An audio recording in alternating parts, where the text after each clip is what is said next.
On my channel today, it is minus 4 degrees Celsius in Toronto. Light flurries again. It snowed, I would say, accumulation wise, I don't know, between 5 and 10 centimeters at the very most. And I'm just out doing a little kind of like gray man training today. People in this community of prepping, they know what the gray man is. I'm not wearing completely gray, but I'm working on it. So people that watch my videos recognize this crossover. It's pretty much kitted the same way I had it in my last video when I went downtown. I'm just around the corner from my house right now in the west end of Toronto. And today I have a laptop bag, a business satchel, you could call it. And in it today, I have it kitted out to approximately 13 pounds. And it's the first time that I've ever kitted out this laptop bag, this business satchel. And what I'm doing, I'm on foot obviously, and I'm seeing how viable this configuration is for an urban bug out scenario. So in this bag, in combination with my crossover, I would say the crossover is around 4 pounds. Also, I'm just wearing a gray, I would say light winter jacket, and underneath I have a light hoodie, and I have from head to toe, I'm wearing compression underwear, so insulated underwear, specialized underwear, and I'm wearing merino wool socks, and I'm wearing my usual Morel Gore-Tex waterproof 3/4 hiking shoes. But if I was going to utilize this survival setup, I wouldn't be wearing these shoes. I'd be wearing a different pair of boots right now. I have a lighter pair of Gore-Tex boots at home that go up, I don't know, to my shin almost, halfway up my shin I should say. And so I haven't dug those out yet. That's how prepared I am. But yeah, they would be the boots, and they're 100% waterproof as well. And more insulation than these.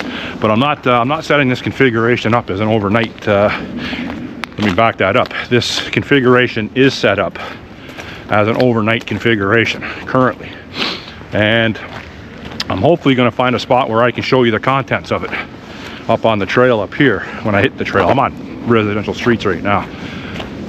Now, you might be wondering, people that don't understand my mindset, you might be wondering, you know, what's the purpose of this? Well, this configuration, other than the side, the front crossover bag, this configuration is kind of discreet as opposed to a black pack. And I also have a Thule business backpack that could also be configured for this this setup. But I want to try this out today and see how the 13 pounds plays on my neck, my shoulder, and my back. I want to run it through because tomorrow in Toronto in Canada is Remembrance Day, and I'm going to go to a Remembrance Day ceremony, and it might be downtown somewhere. So, and if I do that, I want to take this configuration with me. I don't know if I've said before in any of my videos, but every time I leave the house on foot or on my bike, it's a training mission in my head. And I'm not even joking when I say that. I'm very aware of my situational awareness. I'm very aware of trying to figure out what works and what doesn't work for my age, my physicality, and my weight, my physical limitations. So, like Clint Eastwood said in one of his movies, I think, what was it? The original Dirty Harry? Every good man's got to know his limitations, and I'm very aware of that. So, I don't know how many kilometers I'll do today. It won't be much, but I'm not going to get cold, I know that. I'm just wearing a thin pair of wool gloves, real wool, and with touch capabilities for your Android device, my phone.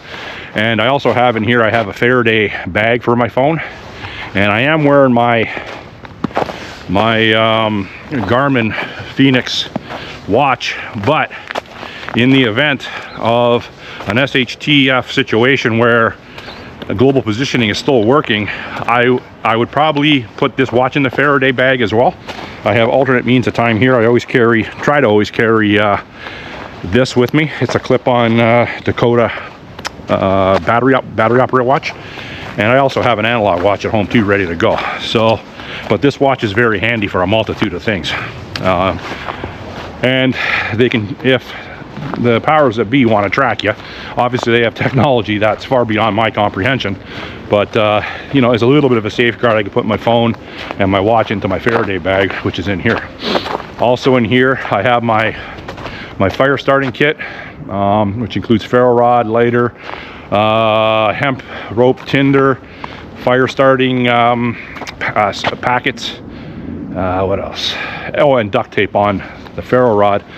And hopefully I'll be able to show you how that all comes together soon. It's a very good method of starting a fire. I also want to talk about the situation in Canada, and it's not looking good. Stay tuned. Okay, so I'm 1.86 kilometers into my walk, and the snow's accumulating pretty good. I'm at a local park I'm very familiar with. I played hockey there as a kid, and it's an off-leash area here for dogs. I don't got any treats on me today, but anyhow, so I'm going to show you the contents of my laptop bag. I'm going to bring it out on this table, and hopefully I don't scare too many people. You know, all hours, all places, all weather, you're going to see people. They come out. They got little dogs with their coats on, and so anyhow, I'm going to set up here on a picnic table. I don't want to walk down into the valley today, and I'll go over the contents of the pack, and then I'm going to talk a little bit about what the hell is going on in this country. So I'm going to put the camera down, stop it because I don't have my tripod today. So once I get everything laid out on the table, I'll start videoing again. This is the external. So it's got a little girth to it. It expands inside, and like I said, it's approximately 13 pounds. What's going on, Fluffy? What are you doing? You want to come and see me? You want to come and see me? What are you doing over here? You out for a walk today with your coat on? What are you doing? I got no treats. Usually I have treats on me, not today. Yeah. So anyhow, yeah, so my crossover bag, my phone's in here. I have 2 electronic hand warmers in here. What else I got in there? I got my fire starting kit in here, and some other classified things. So anyhow, we're talking SHTF here, people. So give me a second and I'll unload this. Okay, so everything is out of the laptop bag. I'll start over here. Balaclava, compression balaclava for at night. So you can put it over your face when you sleep. I don't plan on pulling the emergency bivvy right over my head, but who knows. 2 hand warmers. These are the larger size. A 10,000 milliamp battery backup bank with USB-C. A Mylar blanket, emergency blanket. Supplemental pair of work gloves. They're not warm, but because you don't want wool is very good at wicking water, but you don't want to get them wet. This is a collapsible mug. There's a single walled stainless steel bottle that has water in it, 750 milliliters of water, fresh water, filtered. 550 paracord, fire starter paracord. That is 80 pound, I wouldn't call it bank line, it's just 80 pound twine. USB-C rechargeable headlamp with motion detector. I have a ReadyWise freeze-dried meal. And here is my titanium cutlery kit. I have 2 Cliff Bars, 560 calories each. This is 300 calories, and a Lipton soup that is 70 calories. So what do we got? 520. So we got about 900 calories, which isn't a whole lot, but hey, that'll definitely get you through the night, no problem. I got my Silky Pocket Boy Outback saw. I have a supplemental, relatively inexpensive fixed blade knife, full tang. It's what was a BPS Ukrainian made fixed blade knife. I have my EDC on me, of course, in my pocket. Emergency bivvies right there. There's my One Tigris titanium camp stove, breakdown camp stove. My water filtration bag, my water filtration filter. These are expandable towelettes. You just add a drop of water and they expand, and these are large expandable towelettes, 2 by 3 foot, some wet ones. This is a fall camo poncho. So my theory is to get in the bivvy and then put the camo, which is green, then put the fall camo cover over the entire system. So for extra weather protection and extra camouflage and extra warmth. In here I have a butane torch lighter, I have a regular lighter, I have a bellow, I have fire starting packets, and I have hemp rope. And in combination with the fire starting packets, 1 strand of the hemp rope and some duct tape off my ferro rod here, my fire steel, it's pretty efficient. It starts pretty good. Over here I have a small canister of isobutane titanium pot, and in the pot I have the actual stove, the burner.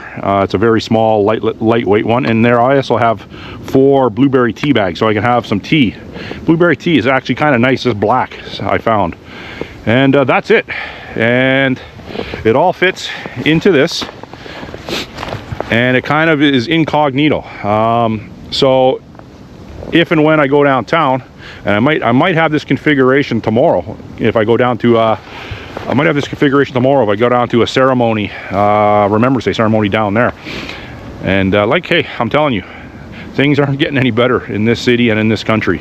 So the people that you know, that think this is crazy doing this sort of thing, well, yeah, keep thinking I'm crazy, because things are moving fast.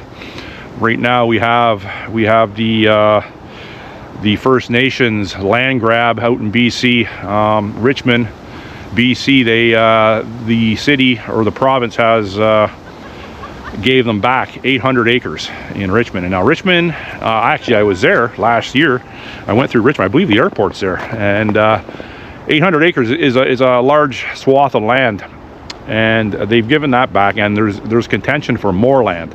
Kamloops, BC, the whole city is under contention, First Nations contention right now, and there's 100,000 residents there, and they can't sell their house right now. They can't even list it, my understanding. So these land acknowledgements before every sporting event, before you know, your class starts in school, before you sit down and log on to your computer, it's all done for a reason. It's a psychological operation to get you prepared for them taking your land. So my advice, I just gave my friend advice. He lives outside the city of Toronto. I just gave him advice. If you know, you're planting a garden this year and you dig up a First Nations arrowhead, don't tell anyone, because your land will be deemed ancestral, and they'll come and take your house. And I'm not even joking. So that, in conjunction with what happened with the over 300 ostriches that were culled, I think a few days ago, and it was in you know, it was going back and forth in the courts for months and months, and the CFIA was staked out there, the RCMP was staked out as their armed protectors, and they went in and apparently they shot, I heard numbers between 300 and 330 healthy ostriches under the guise that they didn't want to risk poultry trade relations with China. So now I'm to understand we don't ship any chicken to China. That's my understanding. So then we also have the budget that was released last week. We have the mainstream media going full steam ahead with regards to the smear campaign for Pierre Poilievre.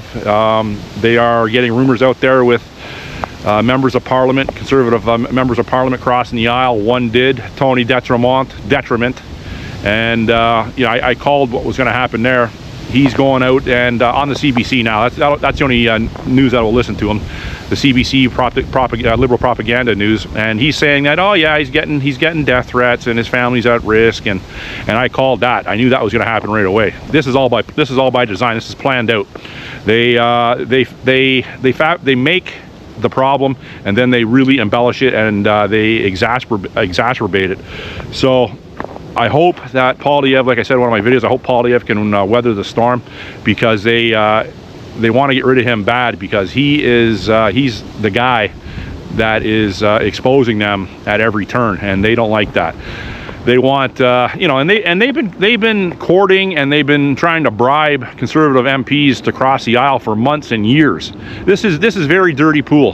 They had an April election. They allotted the least amount of time to go to the polls.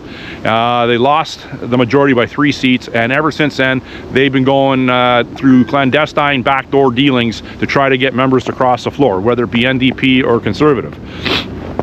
And they were successful with this Tony Doutremont detriment. And you know, this guy is he's a beta feminized liberal, like a lot of them are.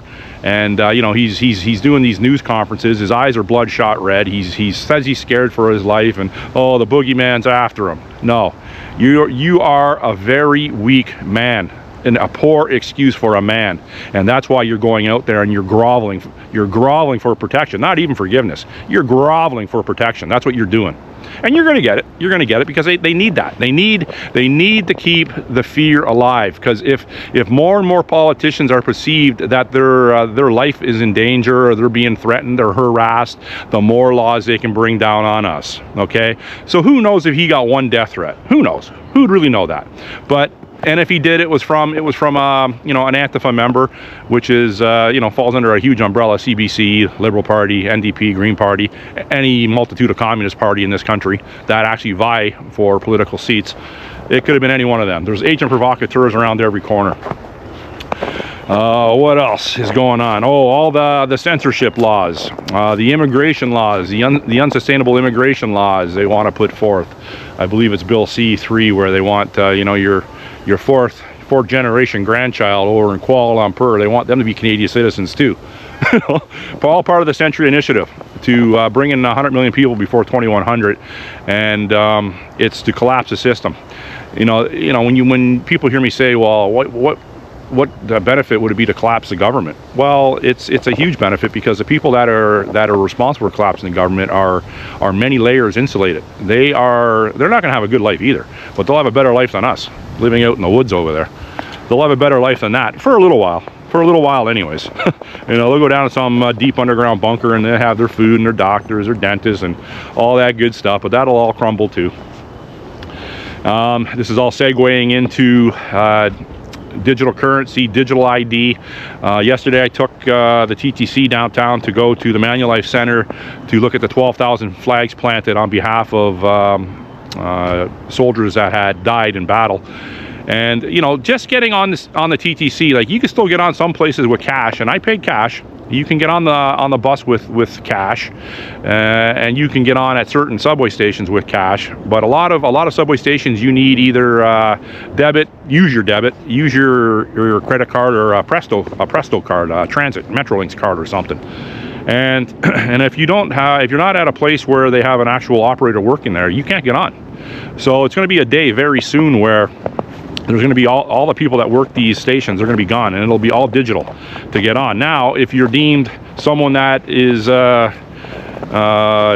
know, not very politically aligned with the current Communist Party, it's called a social credit score. If your social credit score falls very low, they could cut off your access to travel, even within the city. I'm not talking airplane or train outside the city, or bus or whatever. I'm talking public transit. So if they shut down your debit card, or whatever card's going to be with central bank digital currency, whatever card's going to be then, you know, they just push a button and you can't get on the TTC. And I'm telling you, that's where this is going. They have Sean Fraser is ramping up his censorship rhetoric on CBC and any other liberal paid media news outlet. He's ramping it up, and he's saying, you know, you could be eligible, or you could be liable for up to life imprisonment for a hate speech.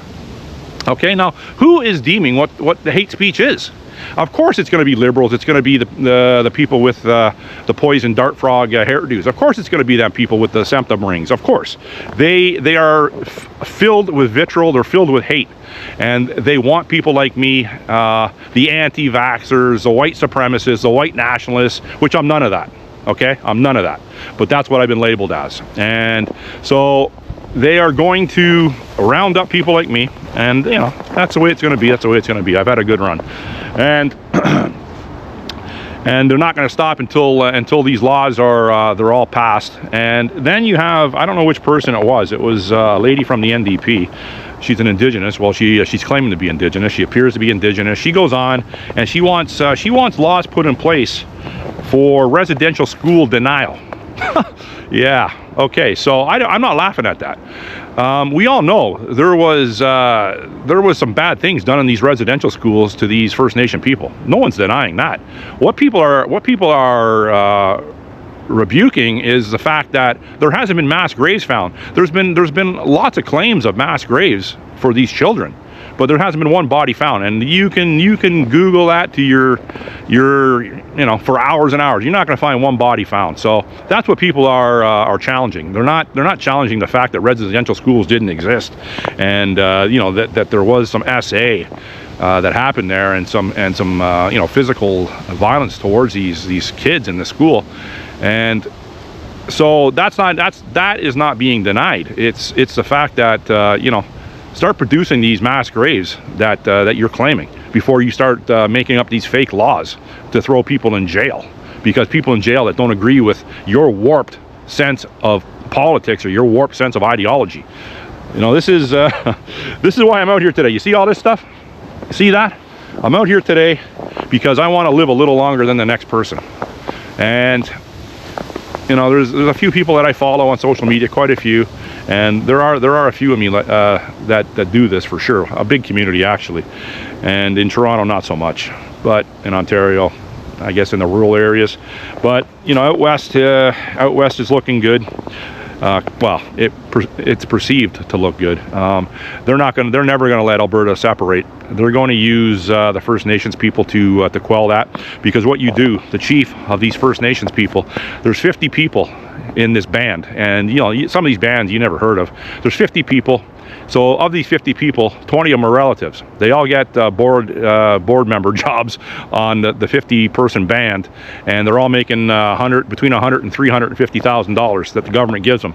And they are the roadblock for any sort of land grabs or any sort of sovereign province. They aren't going to let it happen. They're going to use. They've been using the indigenous people as cannon fodder and as useful idiots for a couple centuries, and they're using the LGBT community as useful idiots, cannon fodder. The trans community, marginalized groups, are using them all as cannon fodder, just all useful idiots. And when their usefulness is over with, they're going to be living in the woods like the rest of us, and they're going to be at a disadvantage. I'm not saying First Nations people. They have the advantage living on the land. I'm not taking that away from them. I have respect for First Nations people too. And First Nations people that have served in our military, big time respect and appreciation for that. I'm not disparaging First Nations, but there are evildoers within the First Nation community, and you can talk to First Nations people, and they'll be the first to tell you that. They'll point you out. They'll show you where he lives. They'll show you the mansion he lives in beside the shack. And anyhow, so that's why I'm out today. 13-pound laptop bag. And I'm 2 kilometers into my walk, so I'll be 2 kilometers back, 4 kilometers. My shoulder was a little fatigued, but not so bad. Thanks for watching. You got anything to add? Put it in the comment section. Bye.